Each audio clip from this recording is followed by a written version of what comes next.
Adeshimama yamamu nyina adwuma makwaba eba United Television so ye no nsia pam kase boy saka fi o memo ana fa mahodo bi so na bra so ayede asum yi kase boy yede ebrem ye wo abeka jan hyehye pass e won kran ko DSTV obenya yen all channel 360 na de bedi makote ne bi ene se ene dai na electoral commission party ahodo no e kokofa de won dibre e wo ballot paper no so na MPP ne ndc no waka no mo de dan e no se Omampanyin na nadu dankwa kufuado e de ato Ghana fa omoye enwuma anim se wo momodian se African Trade Area enhihye no obetumi de wo mo agimu bie Mampanyin da Mahama probo a wo bo no wakopie mu ewo Huni-Valley NDC running mate Professor Nana Jeno Poko Agya say Obuasi foi moto abama NPP 222 na dien ene monya na se ye call electoral commission do medie mu so a independent candidate ne kire se wo hwe yisi we ya wa boy twuma chen yisi pani bia Arewusem BSc asori dan a any Church of Promise wo atim batabi adwuragu akum asoriba baako amana nsamo e kan ye be ko Nigeria na fe yetumi akokohwe ko kan bi a eno so akwayira na wo mu de hye baby e wo Ethiopia airport ho nsam ye de ni nyina beba monka ye ho ne fasida e ma special ice so de wotom de osahye temu nyina no ya so no so se kroje no ma hoden ko a special drink ne de me ka me kiro se adwopa na se fridge mu na so bo a na ho sese wo so se kama na this way chocolate drink and any coffee drink ne de me ka me kiro warranty non dirty cream no so I do so we no back best point service salons best assurance you two nchene need fufu any need abekwan ya prekese womu nyina na ebo America seboye abrema kenkan fo numere yeso mo eyeme Agya Kwabena mene Obahima Afia Asiedu Afia kasa bo ne emu nsam nie sede nyina enim na nche kwoto aba na sede beye na ebehu sase mese na so benten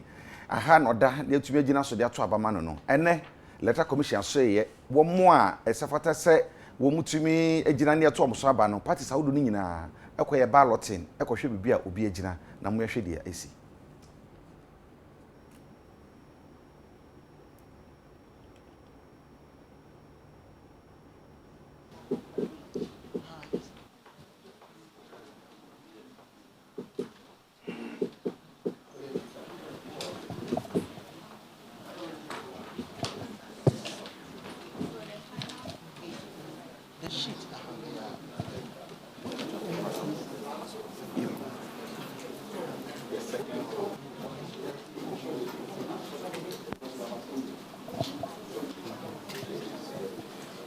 Right, so I now hand over to the chairman of the occasion.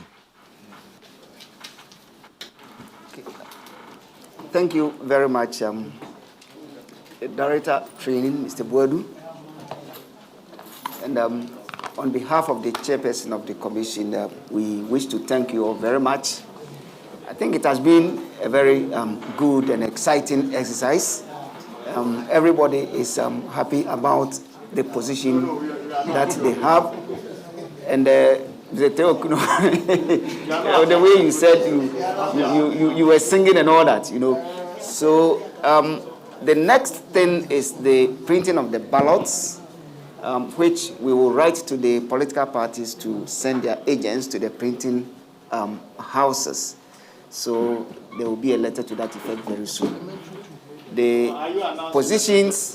The positions on the ballot that the reps have actually picked will be applied to the parliamentary positions at the various constituencies. So if you had two, it means that at the parliamentary level you will be the second on the ballot, unless maybe there is a withdrawal or a shift because of one or two reasons, like what I explained earlier. So we thank you all very much.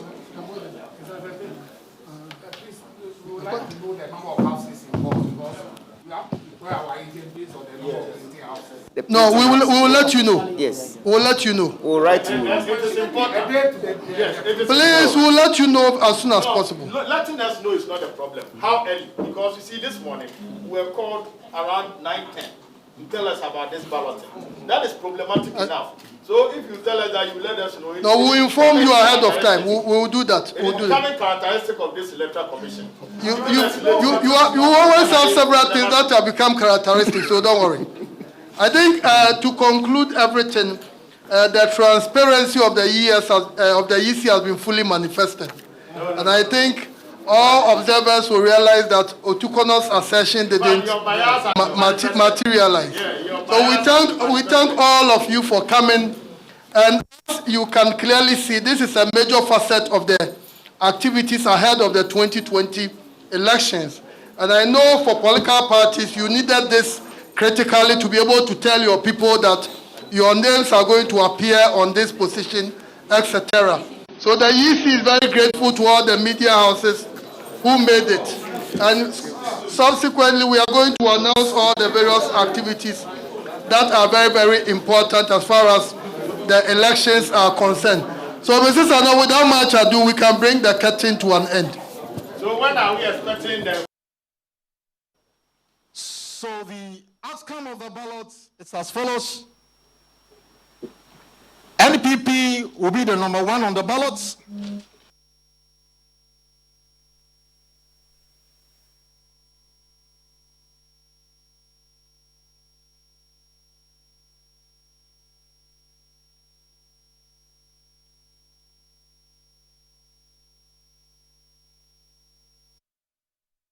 Enchena African Continental Free Trade Area no eba be ye adwuma e wo adwadie emom na eno no mampanyi na nadodan kwakufuado ese Ghana fo makasa bia enwuma no opese wo munya emfaso bebre efiri mo enti echitai bia abande bema wo no obehwe wotumi aye ne sa.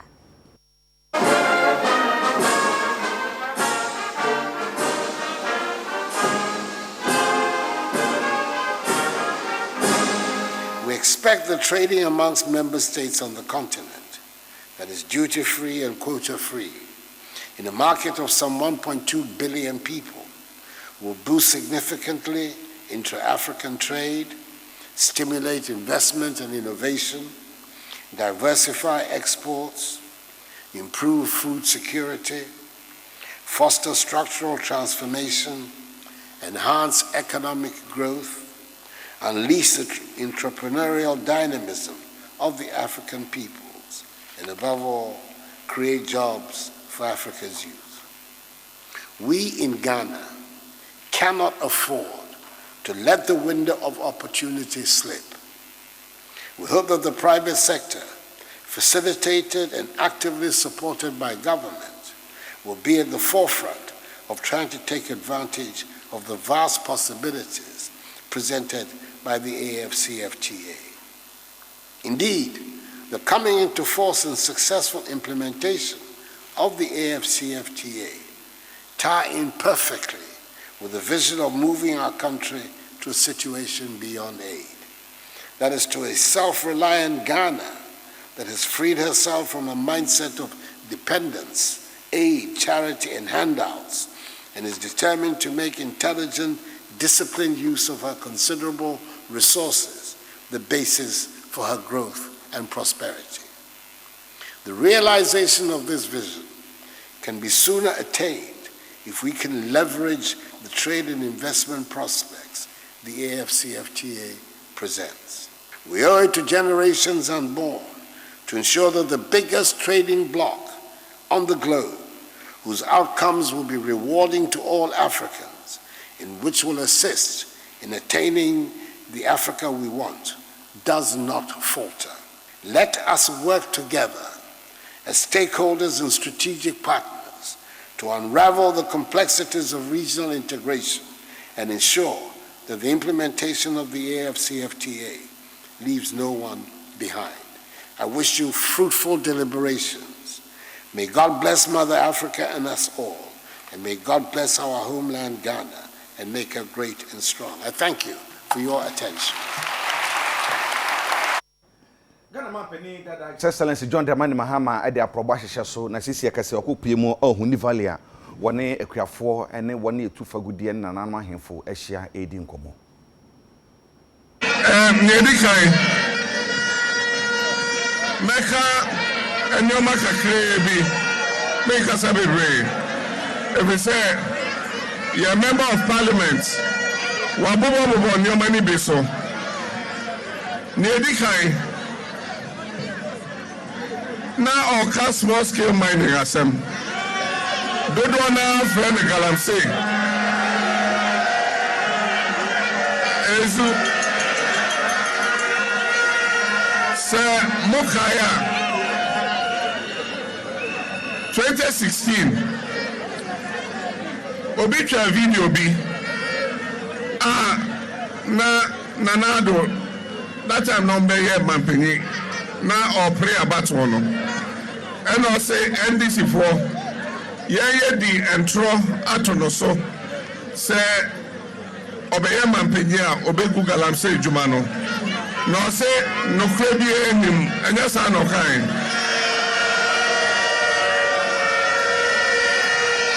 ezu eza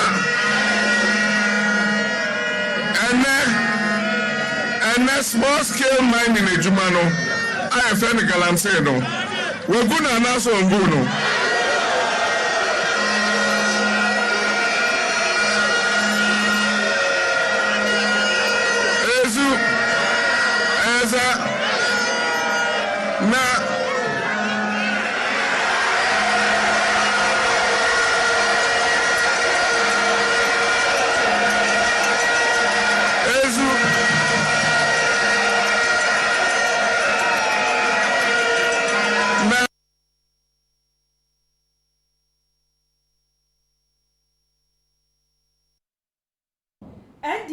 Mate Professor Nana Jane Opokwajima woko aprobo e wasante mantemu anafo nsia e no wodi edi dwuma etise na enumu no e no wakopie Obuasi e no wakasa Obuasi for mosori a moto abama NPP ato mofa de ba kope enye adanse onsemu ni bibia mo de bekire Otisinani edema NDC amayoko no orofusu ampofo ekasai wo enhyiemu no ase ene wose efri yamponte mreso mekire afe apema hankra duokromienu 1992 agane yede dodo amamu ye adwuma ehya asese yeto aba no Obuasi adehye ato aba ediama NPP sa nenso omampanyi ekufu ado ene NPP fo emfampuntu biara emre omo na campus bipo asogana fo so enti afi we se de omo nto aba mfantie NPP do mu se ampa omo pempuntu pa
Owura Samuel Abwaji ejina diama NDC e wo Obuasi East abato mpesua ne so ono nso kasai. Emra so se e wo se ye di na sifo na ye sisa ye sa.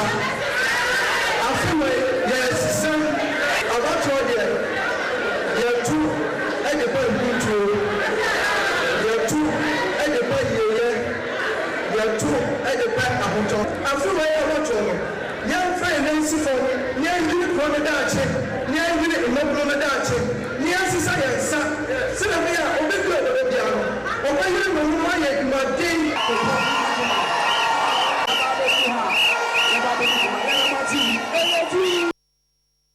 Owura Alfred Kwame Asiedu Walker wono ojinasa content cross yanto no so ba man be mampani ɛwɔ mfimpinu ne adu na ba ɛbɛto yi no kyerɛ sɛ wɔno ɛyɛ obi a wɔba ɔmagana yɛnya anidasoɔ ani gidie foforɔ koraa na ɔsɔ de n'ani atofam din ahwɛ owura fragyan abrɛ so ma me Charlotte sɛ abrɛ so ɛne electoral commission sɛ so wɔ abrɛ so tumu sɛ adwuma electoral commission sɛ deɛ na ayɛ no adutwom ɛkyɛn wɔn aba abɛsinko ni nyina. A good day.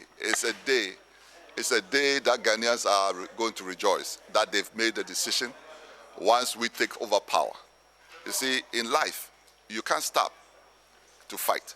You must fight and fight until the vision is achieved. We had a vision to solve the problems in this country. Now, your vision, your baby sees Ghana mine.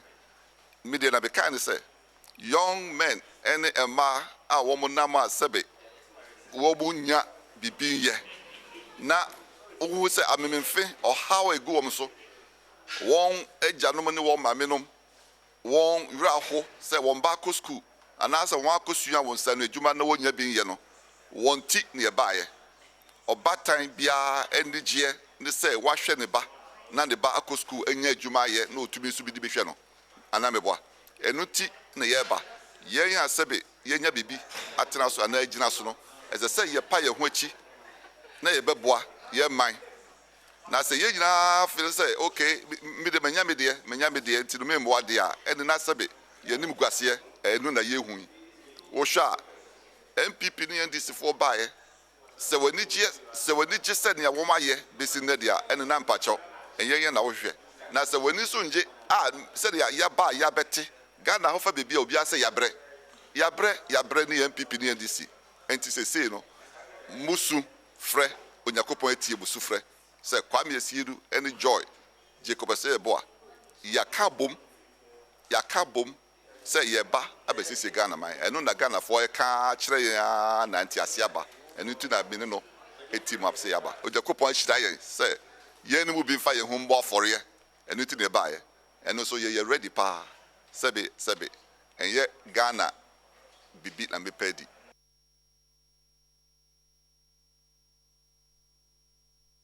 The boy efi ship house yo Abeka Junction and crying. I heard from Madaruma Yanyin Krato ye ba the Akabia ye beba mo.